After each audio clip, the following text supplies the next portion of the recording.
After a long period of no new content while I wrapped up my master's degree, you are watching or listening to Cantus Firmus. My guest today is Gregory Baus, and I didn't check the pronunciation. I assume that it's pronounced like house, B-A-U-S. Is that correct?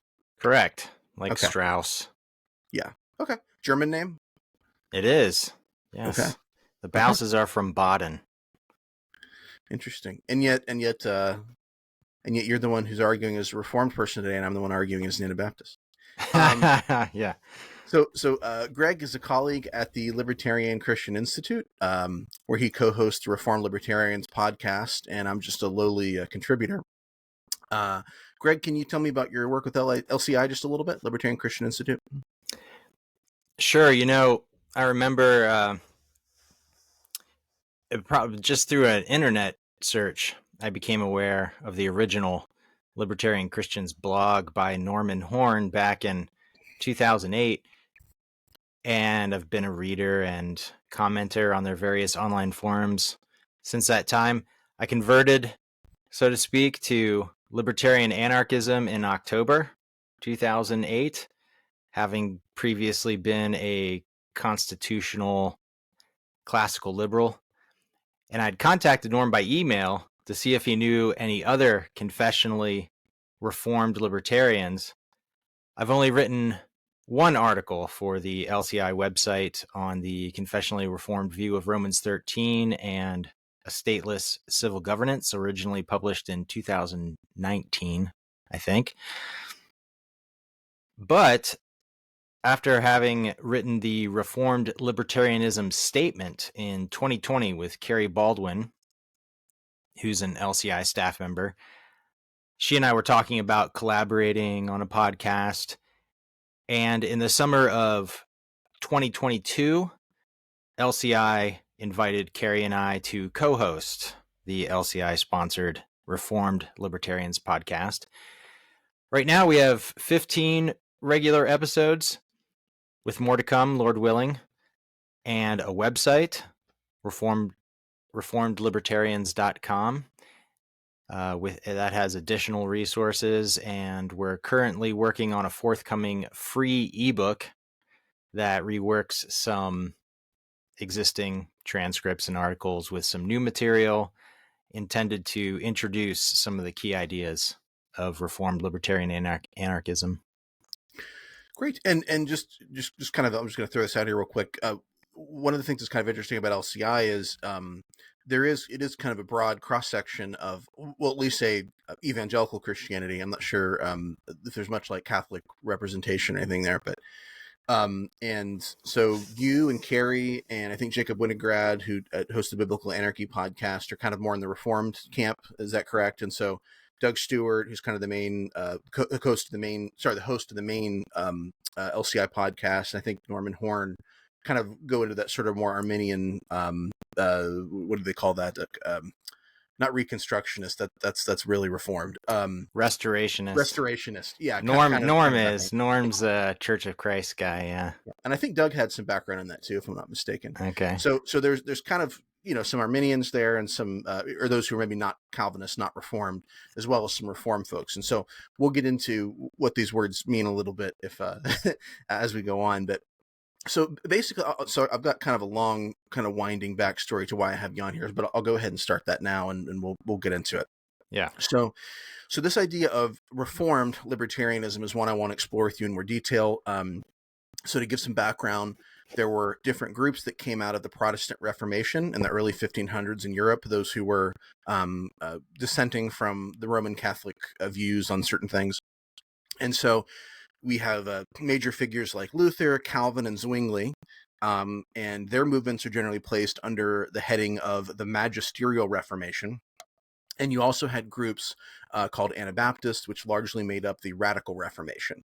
The Magisterial Reformation was unified in their rejection of Roman Catholic authority, but also in their affirmation of various other doctrines, some of which are broadly shared by Protestants today. For example, that Scripture has a unique authority that tradition doesn't, called sola scriptura, that salvation is by faith alone, etc. And so the Radical Reformation was more diverse at first, but it had coalesced into a collection of groups that held the separation from the state, a rejection of violence, a belief in free will, and a belief in believers only baptism. And those are the views that are kind of mark Anabaptism today, that kind of radical Reformation idea. So in these regards, they stood out from the magisterials who believed in, and maybe we'll get into whether this, if you think this word is the proper one to use, but sort of a union of church and state. They supported the use of violence to silence heretics, and or those they viewed as heretics, and not only taught infant baptism, but saw it as a means of maintaining Christian societies. So they sort of saw that, if everyone in society was baptized, then that society was de facto Christian.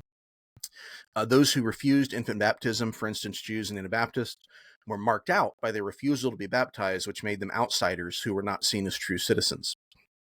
Contemporary Christian nationalists like Stephen Wolfe today argue that this kind of early Reformation Christianity should also animate the Christian nationalist movement.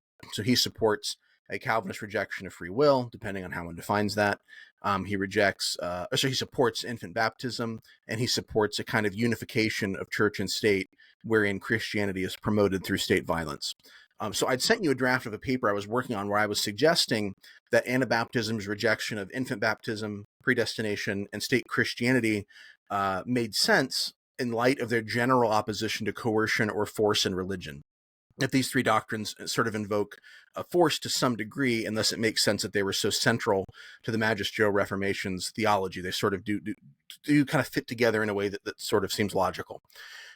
So my conclusion was that Anabaptist Christianity is more consistent with Libertarian Christianity than Reformed Christianity is. But I wanted to run it by you first because you are a Reformed Christian, and as I said, a colleague at LCI. And so that's that's the long winding backstory of why I wanted to have you on. So maybe let's start with your analysis of my historical framing. Am I doing all right so far? I would say it's pretty much in the ballpark. Okay. A few things I would say is that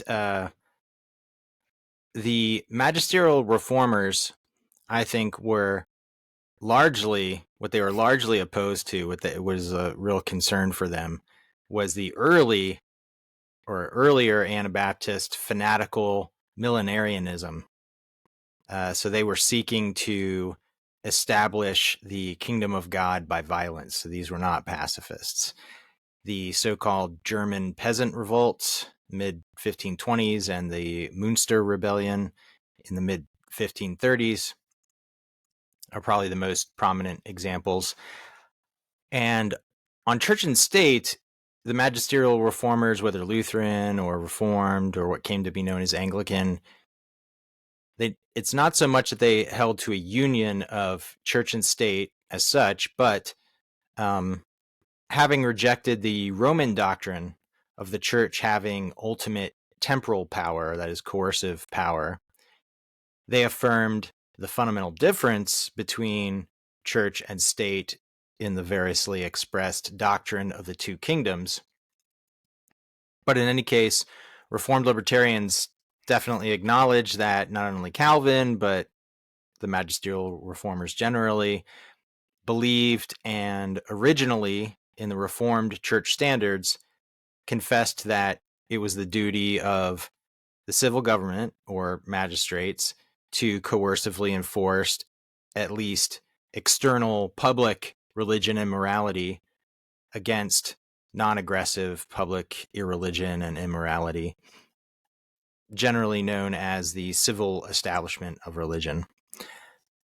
For a little bit more historical context, it might be of interest to note that Calvin was at odds with the city-state council of Geneva his entire period of his ministry on a number of issues. Just to break in really quickly. So Sure. Calvin was living in Geneva. He had sort of pushed these reforms. And so some people would say that Calvin's Geneva was theocratic. And so what you're sort of saying is that it's a little more complicated than that, right? Yeah. He was arguing for the full independence of the church, whereas the city council was perhaps more theocratic in the sense that they wanted civil government control over the church. And at one point early on, the council kicked him out along with Farrell and some others, or Farrell, however you say his name. They lived in, so they fled to Strasbourg, and in a way they considered him too radical. So he was fairly friendly, I would say, and solicitous towards Anabaptists, at those he distinguished as peaceful and committed to the scriptures as the authority.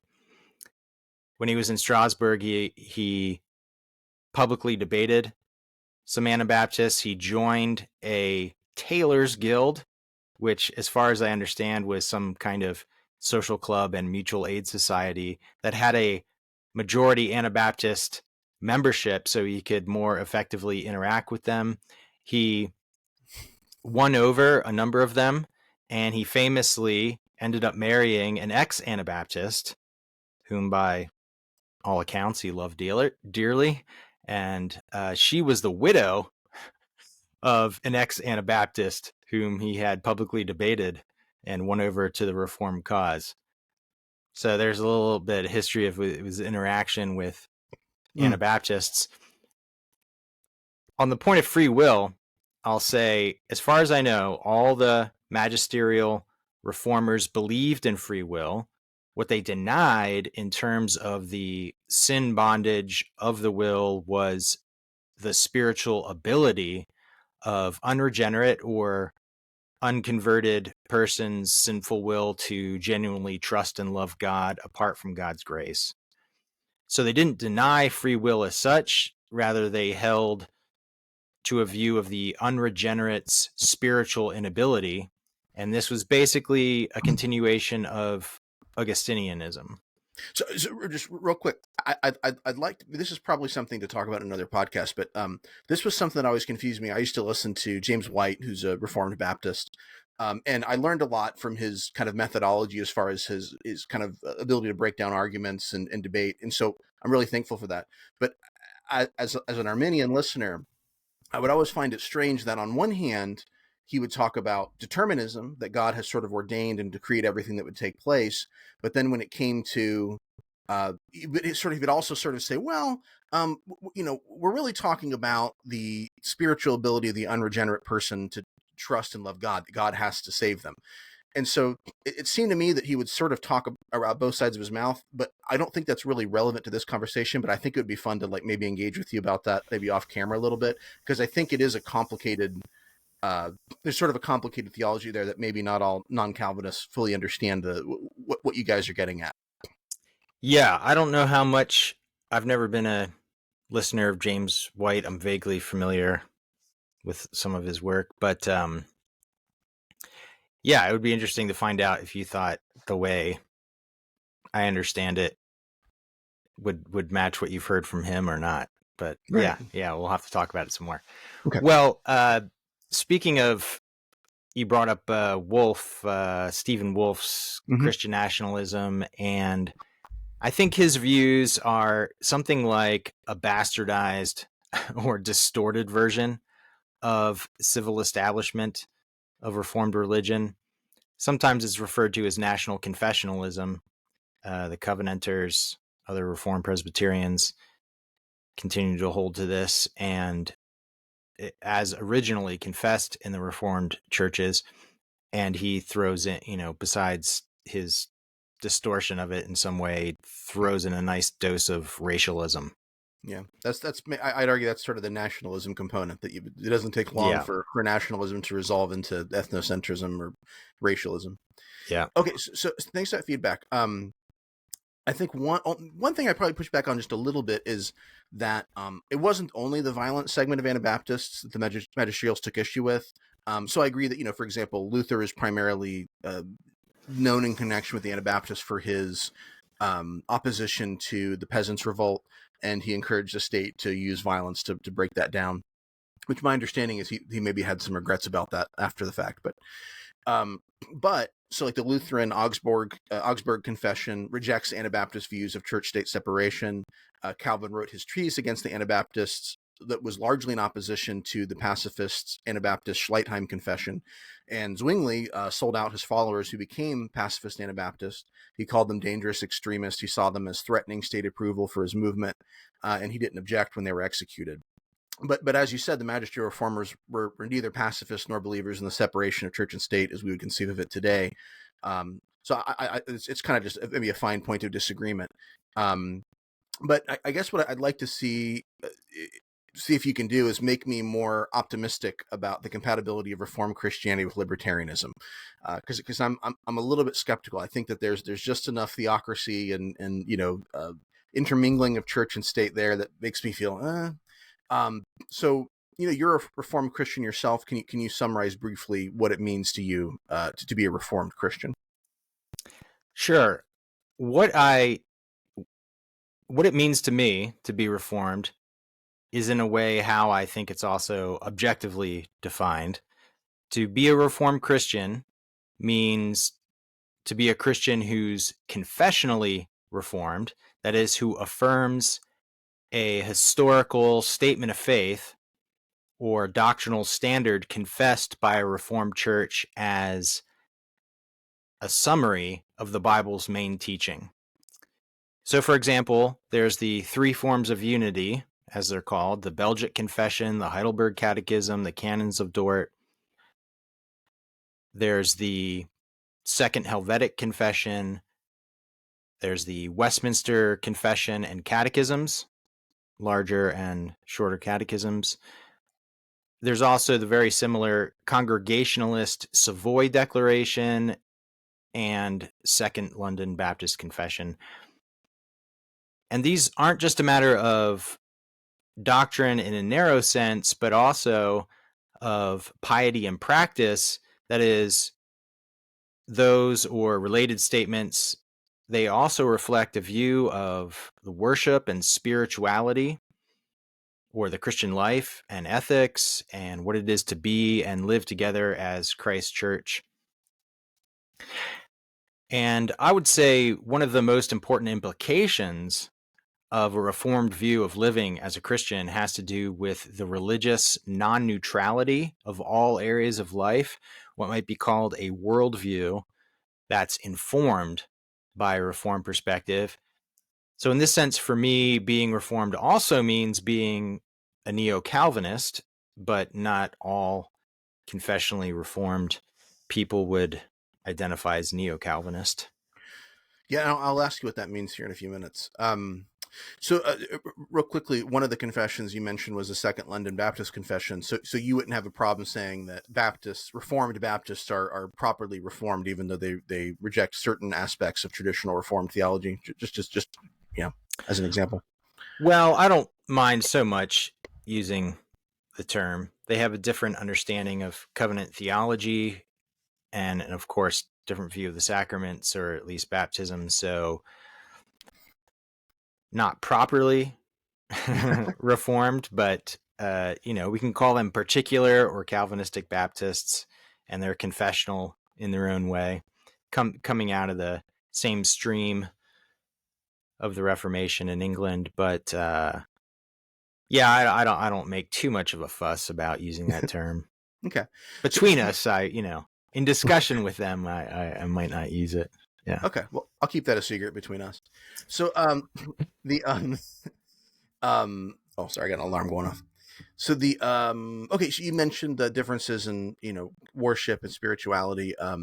So maybe just kind of quickly, how might a Reformed approach to worship and spirituality contrast with a more typical evangelical approach? I'm kind of trying to sort of just get a broad sense here of what it means to be Reformed. So somebody who isn't Reformed could sort of, if they were to maybe jot down on paper a few things, they could distinguish it.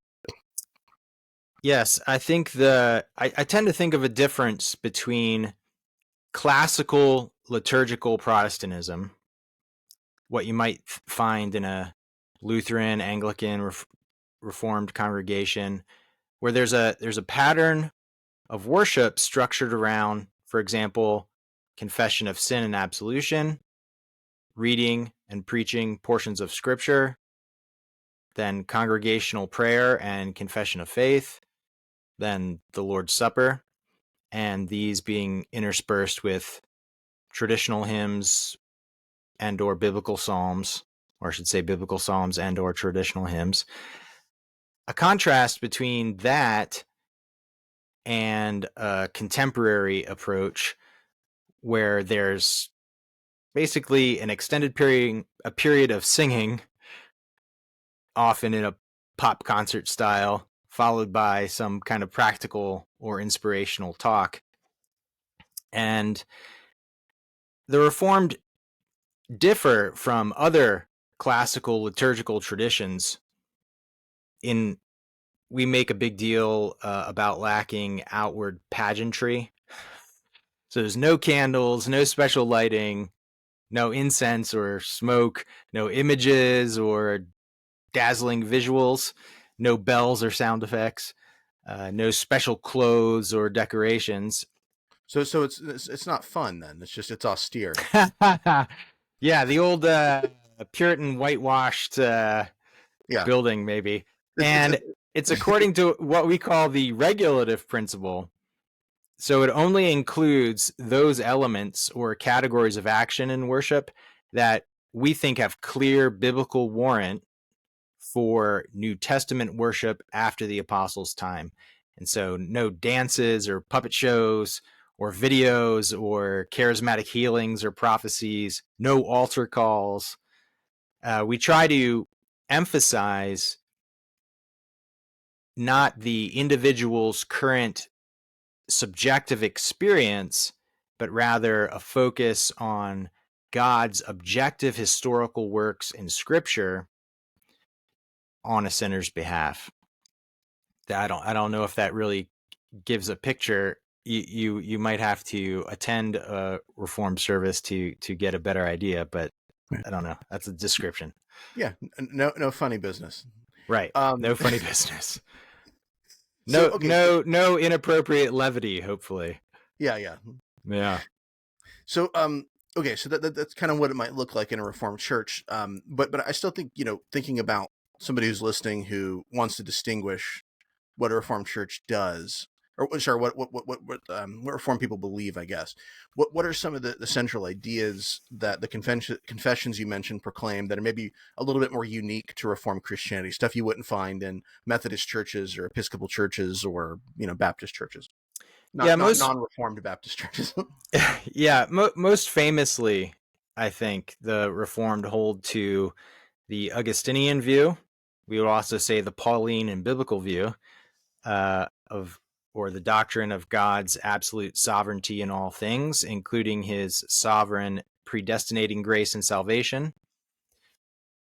So listeners might be interested in looking at the Second Council of Orange in 529. That might challenge their own views about these things. But probably the majority of Protestants have abandoned this position that the Reformed faith maintains.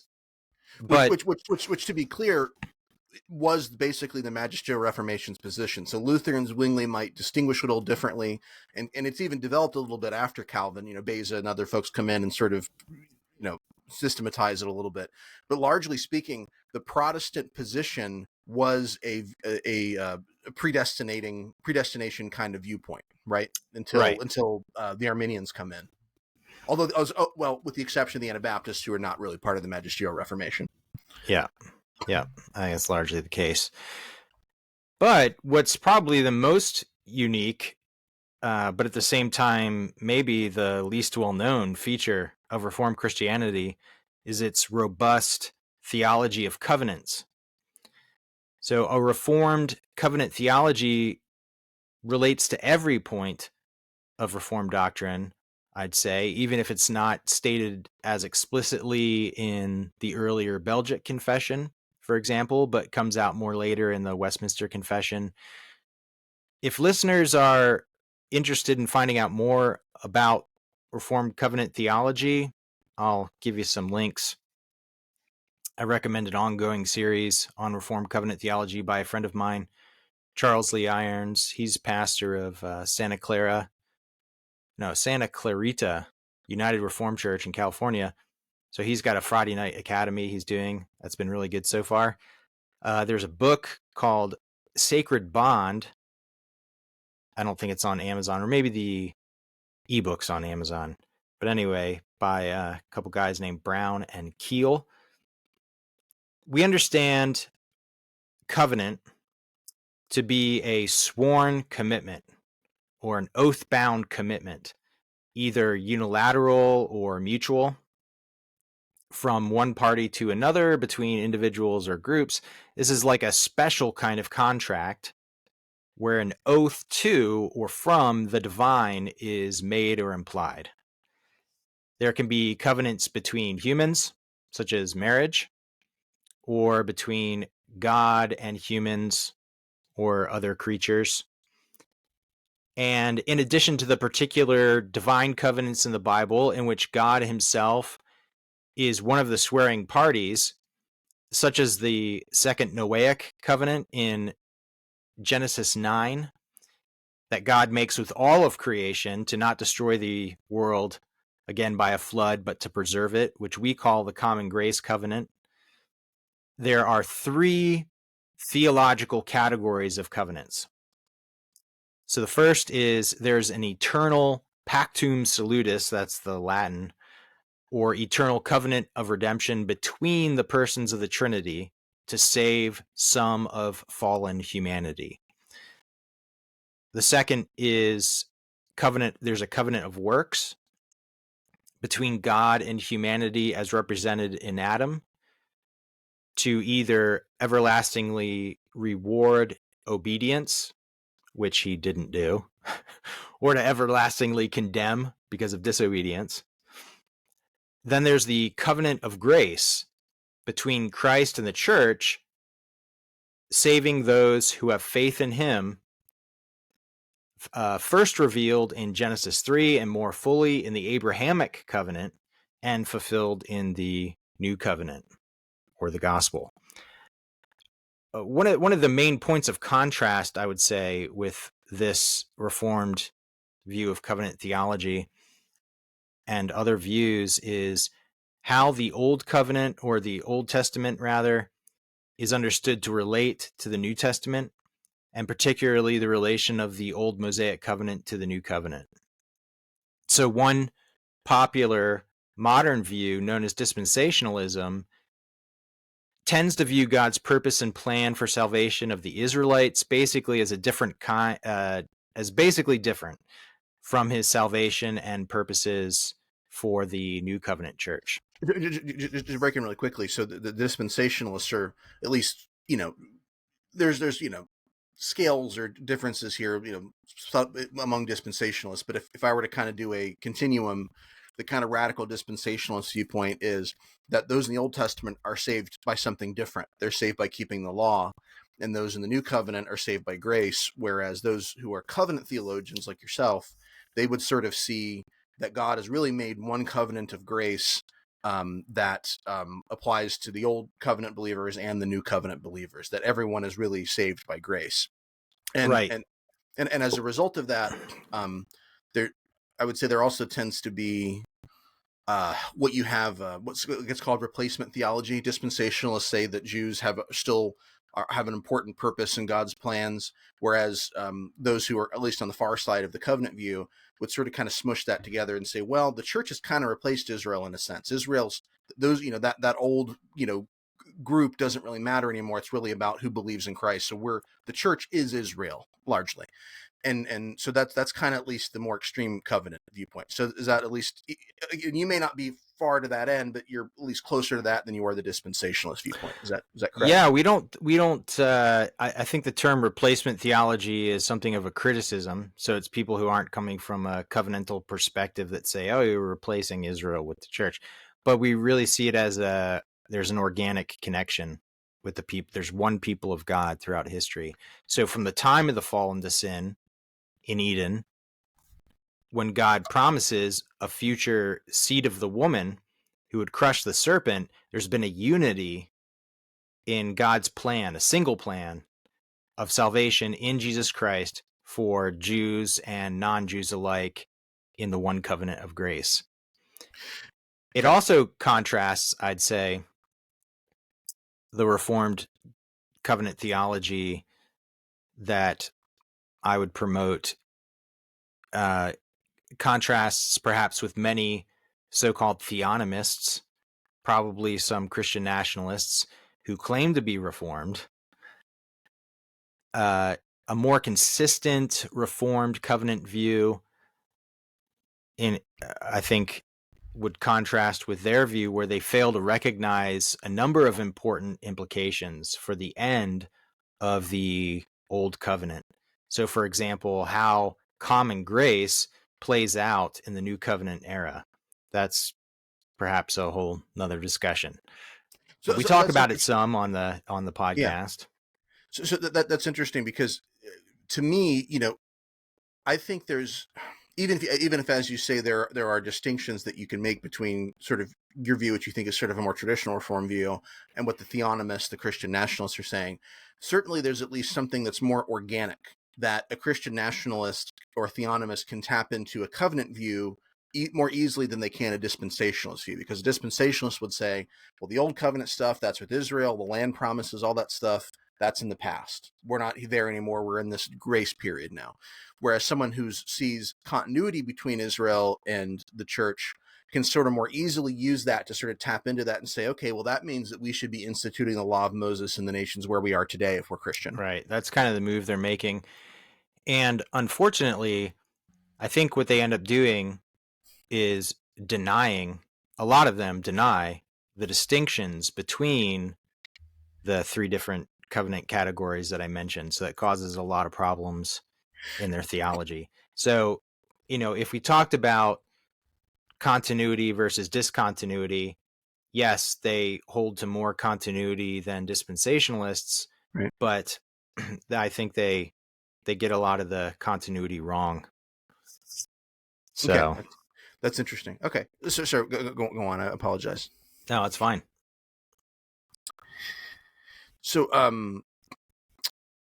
okay. So that's good, I guess. I'm still wondering a little bit. So I don't know if, would you be able to elucidate just a little bit when you talk about the role of common grace? Because what is it that you see that sort of breaks up what the theonomists are trying to do? Well, Jacob Winograd, who I'll probably mention again in another topic, he and I did a episode on his podcast, the Biblical Anarchy podcast. I forget which number it was, which episode, but on discussing the conquest of Canaan, mm-hmm. and whether I've heard that's, that one. proposes some kind of challenge to Christian libertarian anarchism. And the main idea is that, particularly after the flood, when God institutes common grace, this is temporarily suspended in its normal operation during the period of the old Mosaic covenant and comes back into play with the new covenant. So what a lot of theonomist types fail to appreciate is the unique and temporary and symbolic nature. We called it the eschatological intrusionary character, which might need some explanation. But in any case, it was a special temporary symbol of the old covenant. That covenant ends with the new covenant, and that whole model goes away. And common grace comes back into play in sort of the pre-Mosaic operation.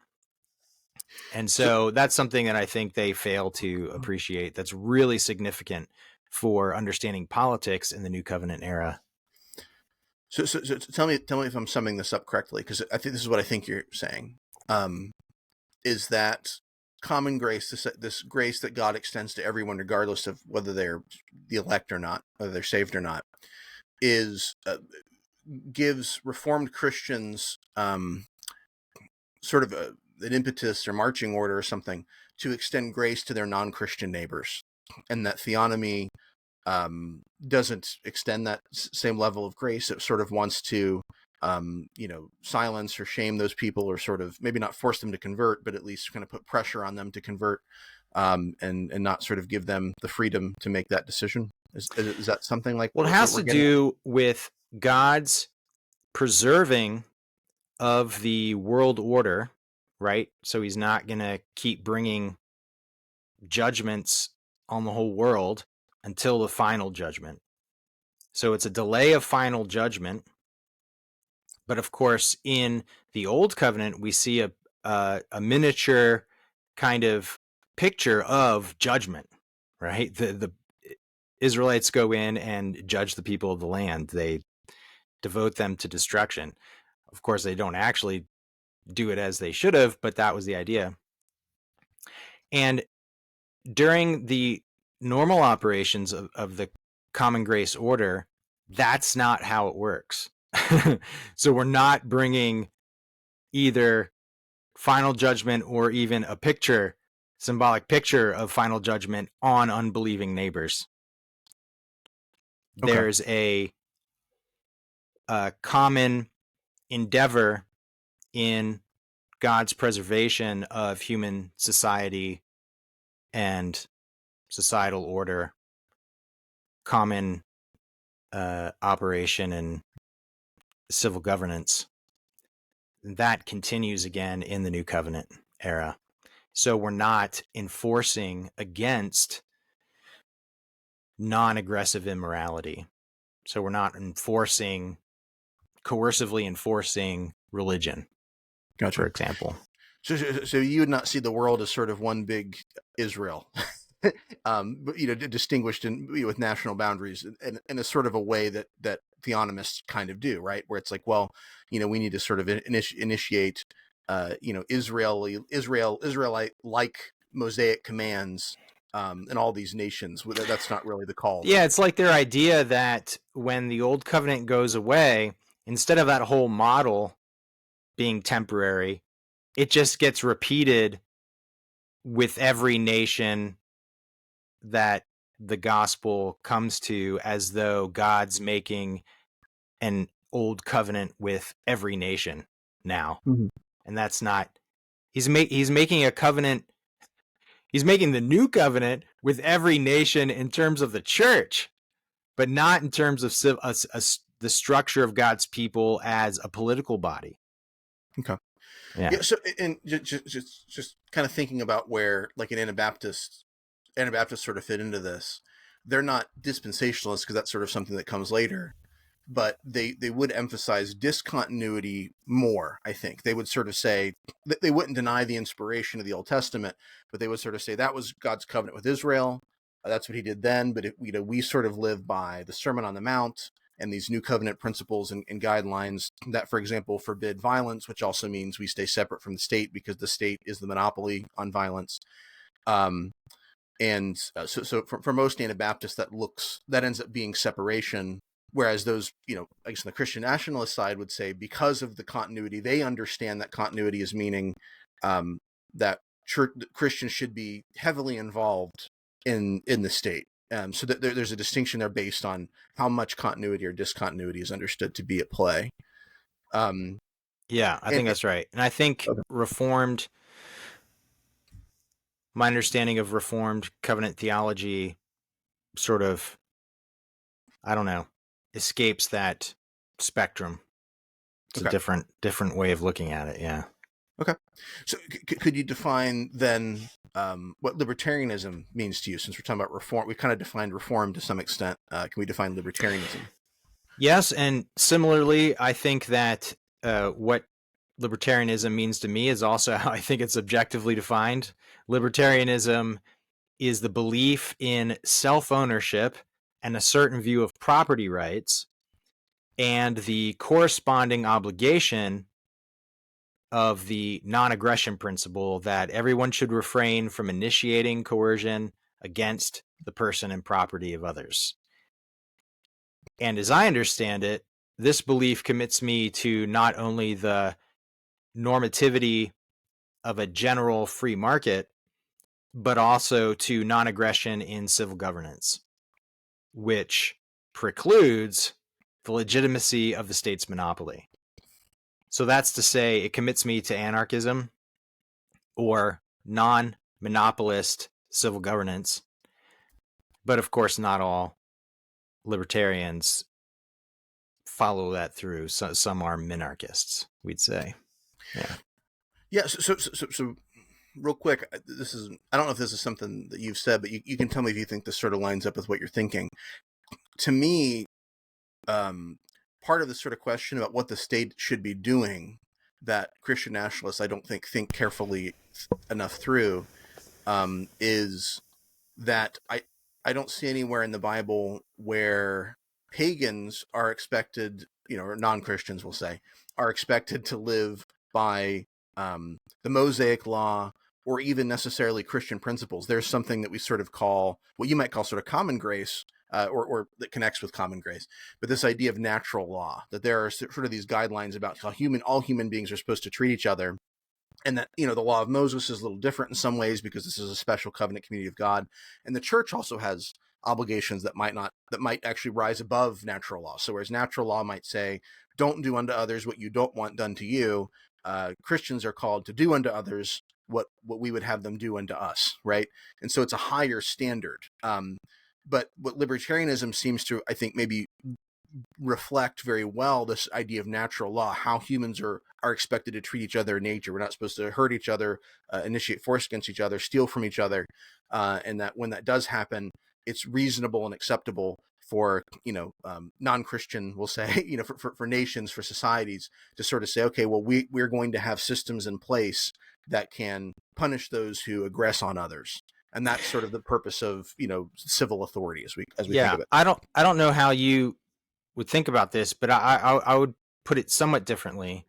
I wouldn't say that there's a higher or different standard of morality for unbelievers. Even in natural law, so to speak, I think the standard is the same. So it's still obligatory on non-Christians, on unbelievers, to worship the only true and living God through Jesus Christ. So the Ten Commandments, as that embodies morality from creation onwards, and Christ not giving a different set of moral obligations, but the new law as it's focused in him, right, in the ethic of love. So we understand that to be the moral obligations on everyone. But that's not to say that God has ordained civil governance as a particular societal function to coercively enforce morality in its fullness. Only, rather, we think, civil justice, which is restricted to enforcing against aggression against persons, other persons and their property. So we just limit our understanding of civil governance rather than sort of bifurcate moral obligation. So I don't know if that would be compatible with your understanding, but that's kind of how I've so let me say no. Yeah, I'm not saying that pagans are not expected to convert, or that there's no moral obligation to turn and repent and worship Jesus. I guess what I'm saying is that the guidelines by which civil authority is expected to function by is not the same guideline as the Sermon on the Mount, for example. It's a different guideline. So yes, that God judges, I think that's right. Yeah, so God judges civil authorities not by how well they make everybody keep the Sabbath, but by whether or not they are creating conditions in which there can be sort of peace and freedom and the enforcement of, we'll say, the silver rule. Yeah, I think that's fair. Mm-hmm. Okay. So let's see here. So as much as I think Anabaptist Christianity is maybe at least more consistent with libertarianism than Reformed Christianity is, I don't by any means want to discourage the Reform from considering libertarianism. I want to get as many people into that boat as I can.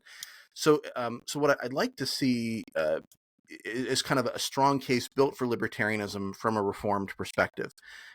So here's, I guess, what I'd like to ask you. In light of what the early reformers taught about church and state, which you acknowledged and discussed as well, how can you consistently call yourself a Reformed Christian and a libertarian?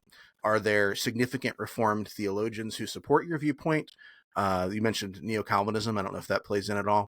Or as a Protestant, you just kind of get to play the get out of jail free card of sola scriptura, scripture alone, and say, well, Calvin is wrong about this one and the Bible's right, but I'm still more or less basically Reformed.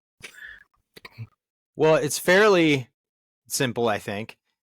And we may say this, I'm pretty sure we say this in one of the episodes of the Reformed Libertarians podcast. If no Reformed church had corrected its confessional position on the question of civil establishment of religion, then as libertarians, we couldn't say that we were Reformed in that respect. But thank God, not long after the Westminster Confession was written in 1646, not only did the Reformed Congregationalists revise their confession on that point, along with the particular Baptists, all right, excuse me there, but so did the American Presbyterians. We revised our confession on that point of civil establishment of religion at least since 1729, officially in 1788. They rewrote their confession on those sections. And some of the Dutch and other Reformed followed suit in the late 1800s. And Abraham Kuyper, one of the founders of neo-Calvinism in the late 1800s, basically said it was inevitable, in his view, that the Reformed churches would eventually disavow establishmentarianism, or the civil establishment of religion, because it was at odds. That doctrine arose from principles at odds with the Reformed faith. I've written an article on Reformed disestablishmentarianism entitled Against Civil Establishment of Religion. You can find that at the Reformed Libertarians website. Listeners might be interested in that article. Yeah, and I'll go ahead and put links to any articles or books that you mentioned in the yeah, great. What those in the industry, podcasting industry, call the show notes. The show notes. Right. So okay. So but on neo-Calvinism, can you clarify that a little bit? Is that Kuyper's viewpoint? You said. Yes, the movement following from him and some of his colleagues. Now, it's not to be confused with what's been called New Calvinism. That's something else altogether. But neo-Calvinism has two basic elements. It's a reformed theological response to beliefs and conditions that developed largely since the end of the 1600s, including, for example, theological issues raised by modern sciences and philosophies. And neo-Calvinism isn't just the development or application of theology, but it's also the articulation of a Reformed or Calvinistic comprehensive worldview based on or understood through the perspective of Reformed Christian beliefs. So one of the key ideas of neo-Calvinism is called societal sphere sovereignty, which is an elaboration on the idea that society is not a single thing, but is distinct kinds of relations and different kinds of communities that each have their own God-given nature and authority, and should therefore be free from interference from other kinds of authority, especially free from civil governance interference. And I've written a paper on that. I talked about that also with Jacob Winograd of the Biblical Anarchy podcast. You can find a clip of it. I've posted on YouTube. But I should also say, in reference to Calvin, in some respects, the Reformed churches never followed parts of his view of civil governance in their confessions. So Calvin's specific theology isn't, and never was, the standard for what is Reformed. I mean, Calvinist is a nickname. So it's not, Calvin's own theology is not the standard. The church's confessions are the standard for what's Reformed. And in the same way, like Augustine's own specific theology could never trump the church creeds, for example. But listeners might be interested, as far as other Reformed thinkers, listeners might be interested in the Reformed Political Resistance Annotated Bibliography. I'll give you a link for that. So in addition to the revised confessions, these Reformed thinkers in the bibliography, they were not libertarians as such, but they support the element of political resistance on a Reformed basis that effectively allows for Reformed libertarianism. So one thing that sort of occurs to me as I listen to this, listen to your kind of explanations of these things, is that to one extent, like we use words to define things, and we even can define things that are a little bit hazy. So what it means to be Reformed could be, following these confessions, but and that's largely, I guess, the sort of understand these confessions sort of dictate what Reformed ideology is. But as you said, the confessions have been adapted at times and have been modified, and so there's Protestants in general maybe are at a certain disadvantage in defining ourselves compared to, for example, Catholics, because Roman Catholicism is a magisterial religion, in that, like, you have an authority structure who says this is what it is. We can point to it, and so if you disagree on any of those points, you're not a Catholic, or at least you're not thinking Catholically.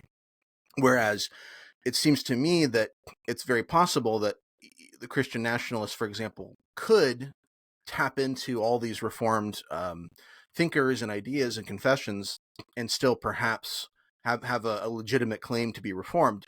But on the other hand, if that's true, you could also argue that since some of these confessions have been modified to not necessarily require church and state commingling, and also because you have legitimate Calvinist Reformed thinkers who are very influential, like Kuyper, you can also make an argument for kind of a foundation for libertarian type of Reformed thinking that's not Christian nationalist or theonomist.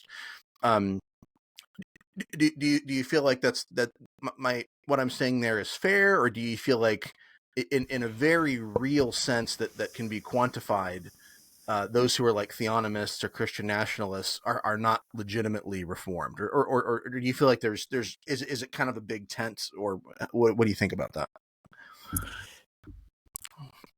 So I parse it out a little bit this way.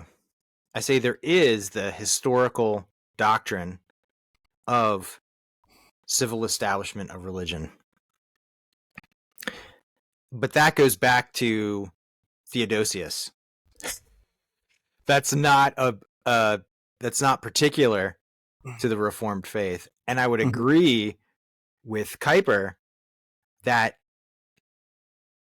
idea of civil establishment of religion came into Christian doctrine based on principles that are not Reformed, that are unreformed, that are at odds with the Reformed faith.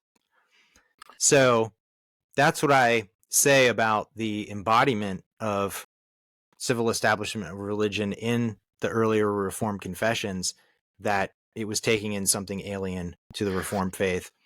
And if the theonomists and Christian nationalists were making that historical argument based on the original Reformed understanding of that view, that might be an improvement. That might give them a better pedigree for their own beliefs, but they're not even doing that. They're making novel constructions of their understanding of the relationship between church and state and society. So we're closing in on an hour, so I don't want to drag anything out too much, but I want to make sure I understand some of this stuff. Because it seems to me that establishment principle is in Luther and Calvin and Zwingli. So you could argue that it's there from the beginning, that some of these later confessions, as they are sort of, revising some of the stuff, that their position is the later position. What I would say is, from an Anabaptist perspective, that I don't think the magisterial reformers went back far enough. They said sola scriptura, and they went back as far as Augustine and said that's good enough. So I agree that, they're not inventing establishment. That's part of this Christian tradition that developed, a few hundred years after Jesus and became sort of marked the Western Church and the East in a different way. But so,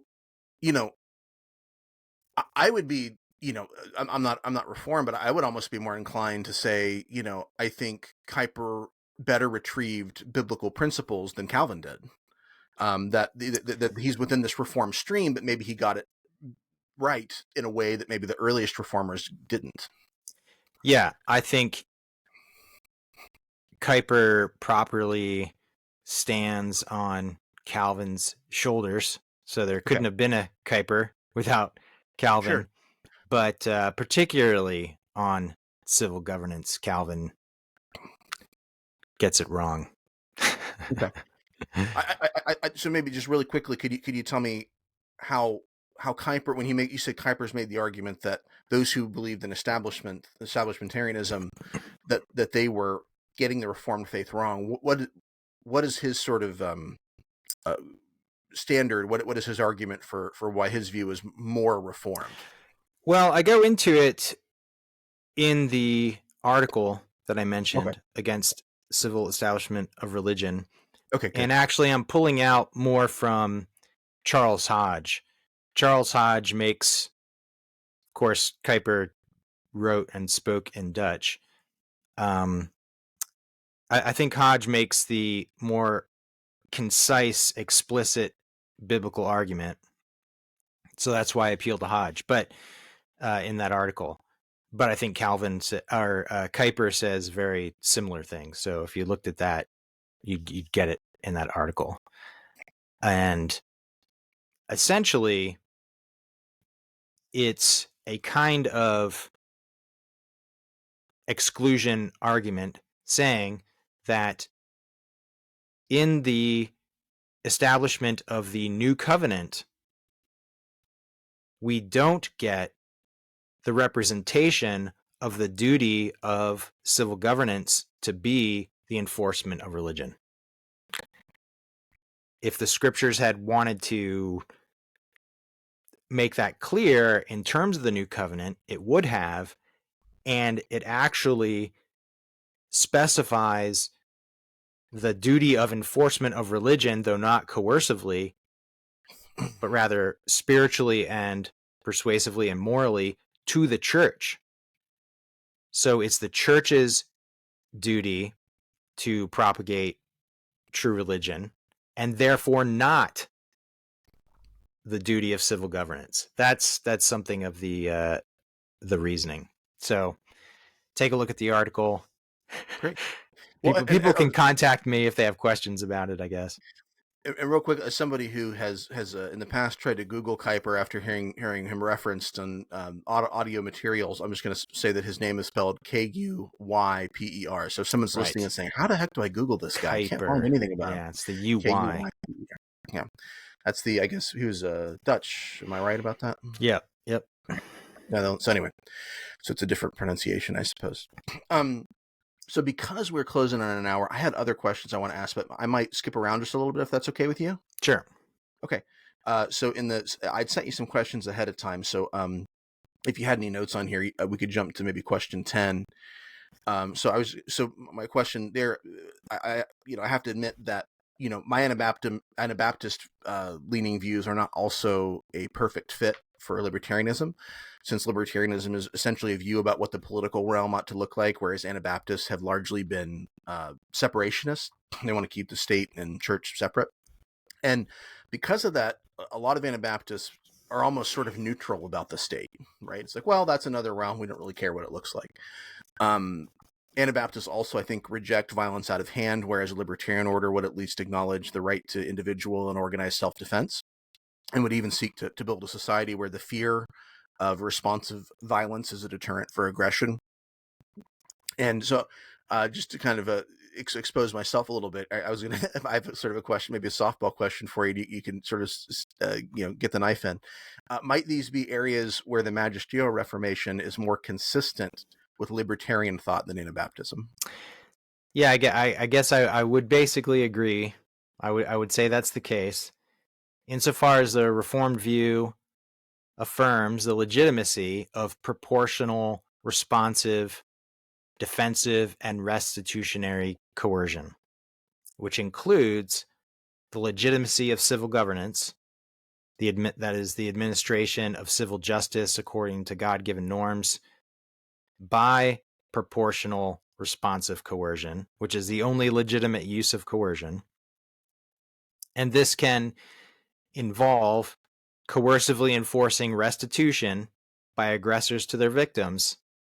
In that way, the Reformed view, I'd say, is more consistent with libertarianism than any form of pacifism, which seems to say that no use of coercion can be just or moral.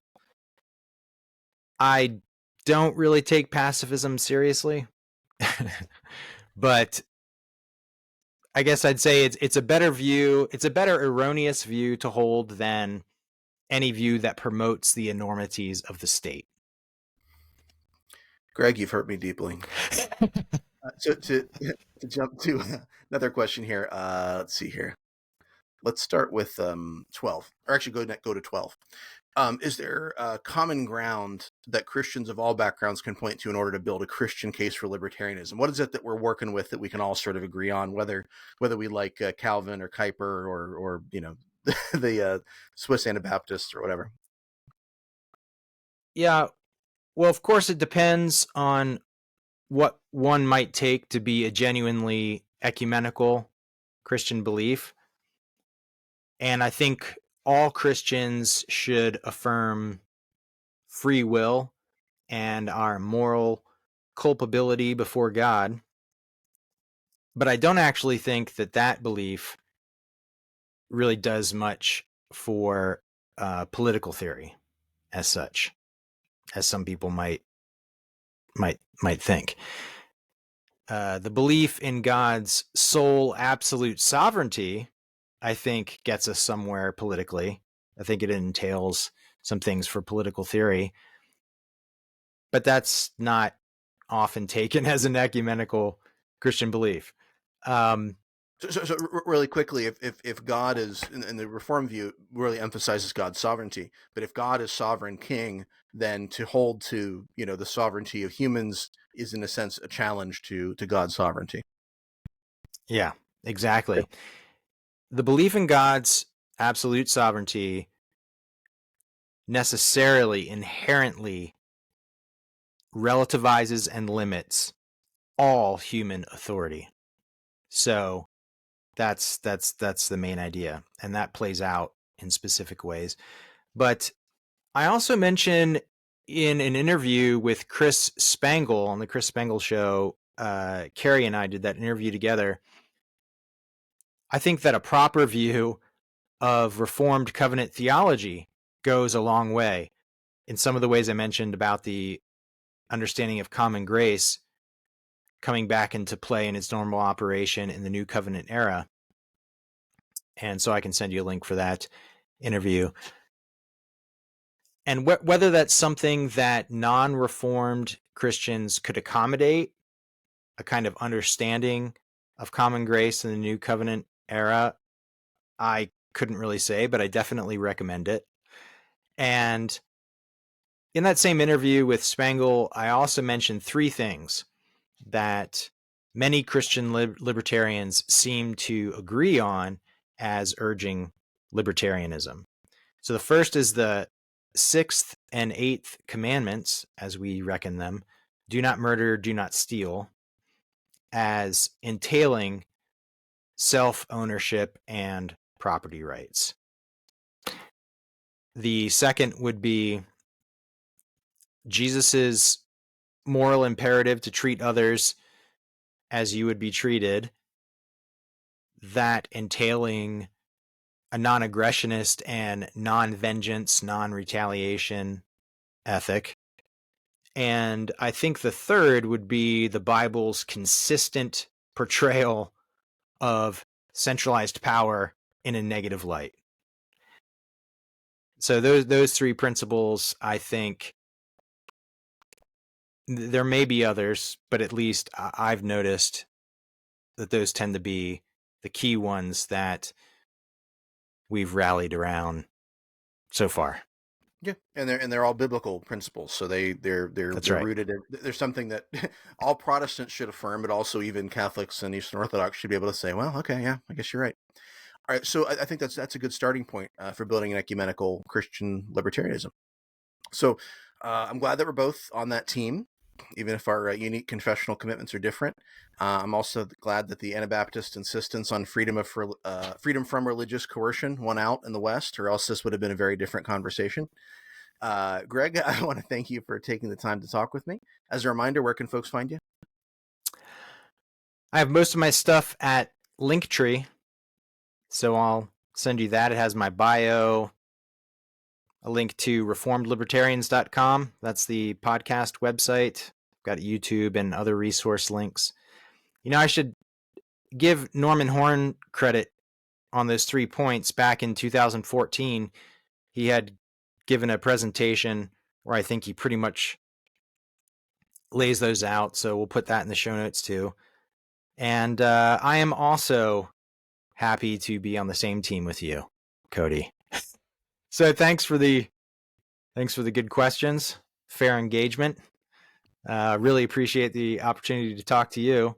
And I hope listeners will feel free to contact me by email, which you can find on my bio, and keep your eye out for Carrie Baldwin and my forthcoming free ebook, which at the moment is entitled Key Elements of Reformed Libertarianism.